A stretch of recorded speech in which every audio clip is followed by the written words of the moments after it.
మొదట దేవునికి స్తోత్రములు. ఆంటీకి నా వందనములు. ఇప్పుడు వచ్చిన సహోదరి సహోదరులకు అందరికీ నా వందనములు. 9వ నెల 19 తేదీలో నేను ఆన్లైన్ చేయడంలో నన్ను అక్క వాళ్ళు కలిపి నన్ను కూడా 4 గంటలకు ఉదయకాల సమయంలో దేవుని కృపను బట్టి మా కృపను బట్టి వాళ్ళు నన్ను కూడా చేర్చుకుంటూ వచ్చి ఉంటున్నారు. అప్పటికే నా జీవితంలో ఎంతో సమస్యని కోల్పోయి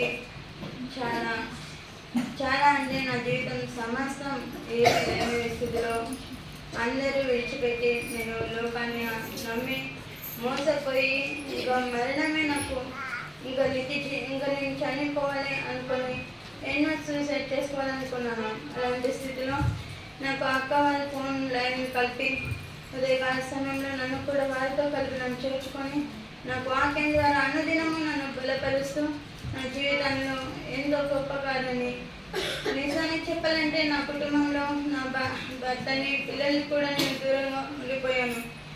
అది సాధారణ వల్ల జరిగిందో మరి దేవుని వల్ల జరిగిందో కానీ నేను చాలా కోల్పోతూ నేను మరణానికి చేరువైపోయినప్పుడు నాకు దేవుని వాక్యం ద్వారా బలపడుతూ నా కుటుంబాన్ని అంతటినీ నేను మరి తిరిగి నేను పొందుకోగలిగాను.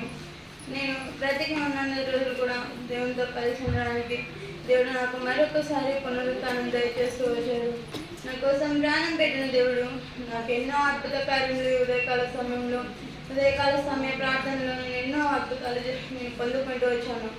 అంతేకాకుండా మా కుటుంబంలో కూడా ఎన్నో ఆశ్చర్యకార్యములు మేము ఊహించిన రీతిగా మాకు దేవుడు మేలు చేస్తూనే ఉన్నాడు. మేము మొట్టమొదటిగా మేము ప్రార్థన చేసాము. ఈ లోకంలో ఎంత సంపాదించినా సమస్తం కూడా ఒకనాడు వదిలిపోవాల్సిందే.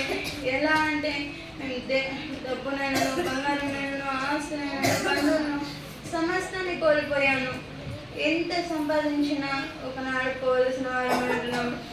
ఒక దైవజనం ద్వారా నేను తెలుసుకున్నది ఏంటంటే మనం పరలోక యాత్రికులము పరదేశులము అంటున్నాం కానీ ఎప్పటికీ ఈ లోకంలో ఉండేవారం అయితే కాదు. నిజానికి చెప్పాలంటే నేను ఈ లోకంలో బ్రతికి ఉన్న కాలాలు కొద్ది దినంలో ఉంటాయేమో కానీ దేవునితో మనం జీవించే కాలాలు ఎంత ఉన్నాయో గుర్తించడానికి నాకు ఈ ఉదయకాల సమయం అయితే ఉదయకాల ప్రార్థన నాకు ఎంతగానో బలమును ఆశ్రయమును ఇచ్చి ఉంటున్నది. నిజానికి చెప్పాలంటే ఎన్నో అద్భుత కార్యాలు జరగకపోతే ప్రతి ఒక్కరిని కూడా దేవుని సన్నిధిలో ఉదయకాల సమయంలో దేవుని ప్రార్థించడం ఎంతో మేలుకరం, ఎంతో ఆశీర్వాదకరం అని నేను తెలుసుకుంటూ వచ్చాను. నా పట్ల ఎన్నో అద్భుత కార్యాలు జరిగిస్తూ దేవునికి వేలాది స్తోత్రాలు చెల్లించుకుంటూ ఇచ్చిన సమయాన్ని బట్టి వేలాది స్తోత్రాలు చెల్లించుకుంటున్నాను.